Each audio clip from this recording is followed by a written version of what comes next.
Okay, so it seems like I always get questions about our Freelap system and how I have it set up in order to get the times after our athletes run through. So I thought it'd be easier to kind of show a video quickly on how I have it set up. One of the things that I was really hesitant about, or I really needed to figure out before we bought our Freelap, was to come up with an efficient workflow. It didn't make sense to me to have this awesome system where we could get rapid fire time sprints, but then myself or another coach or someone's at the end handwriting or entering things into a spreadsheet manually one at a time. It really defeats the purpose of having a super fast timing system. I can do that with my regular system I have right now. So I needed to come up with something that was fast and efficient, and this has really kind of worked out well for us. So I'll show you how I have it set up. Okay, so I had an extra flat screen TV. I think it was one of my kids won for some contest or something. Didn't bring it to college with them, so it ended up in our basement just in storage. So I decided to bring that in and then talk to our media center, and luckily they had this awesome media cart complete with an avocado green door.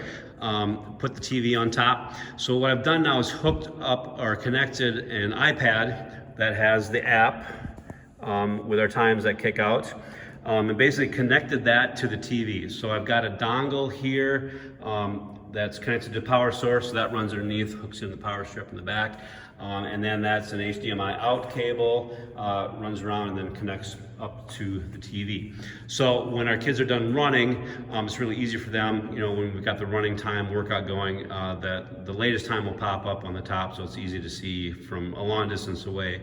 But the TV really helps the kids to get their times so they can scroll through. The first times, the most recent times pop in on the top of the screen, then they scroll down. So our kids will run through the finish line. On their way back to the start line, they'll glance at the TV, find their chip numbers here, go across, find their time, and then keep track of their times. And then as far as recalling the times, I actually have our kids enter in times on Train Heroic. We've been using Train Heroic for probably 4 or 5 years now for our lifting workouts. So I have the kids actually put their own times in. I just have them enter their fastest time of the day, and I just keep track of the fastest. I could do all 3 attempts if we're doing multiple attempts, but for right now, I'm having them put in the fastest times of the day, and then I go back later and run a report and get all the times that way.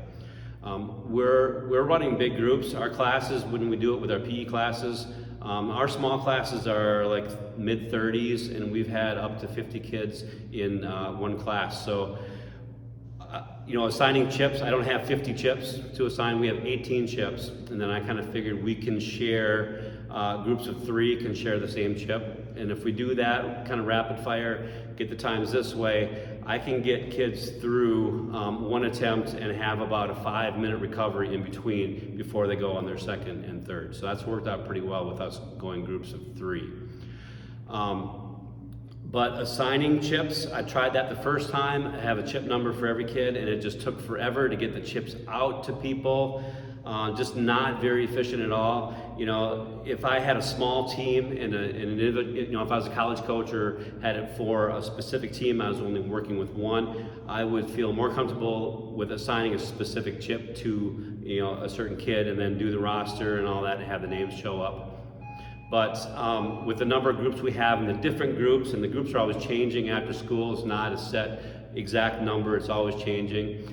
So it's just more efficient to have the kids get their own group, grab their chip, and then look on the app or on the TV to get their number and then get their time that way.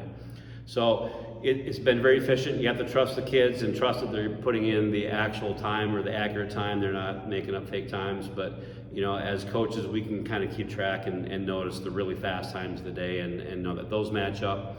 And then hopefully the kids in the middle are being honest. And I tell them it's all about tracking their progress and basically measuring it as we go along so we can actually see the improvement. So putting in a fake time doesn't do anybody any good. So that's how we've done it. It's been very efficient. It's worked really quickly to get those times.